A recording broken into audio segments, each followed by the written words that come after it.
Magandang araw po mga Kalingap Rab, susupresahin si Bibi Carla sa kanyang paaralan mismo at kinausap umano ni Kalingap Rab ang mga opisyales ng paaralan para sa gagawing sorpresa nila kay Carla.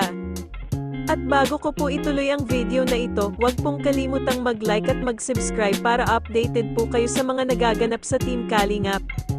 Bigla ngang magugulat si Bibi Carla sa pagdating ng Team Kalingap sa kanyang paaralan para sorpresahin ito. At hindi nga alam ni Carla ang surprise sa kanya kaya ito ay matutuwa lalo na sa pagpasok ni Papa Jump sa eksena ng episode 25. At sigurado ngang madaming matutuwang fans ng Jump Carl sa magaganap na surprise ni Kalingap Rab. At hindi nga ito ini-expect ni Carla mangyayari ito sa buong buhay niya at mapapaiyak na lang ito sa sobrang tuwa.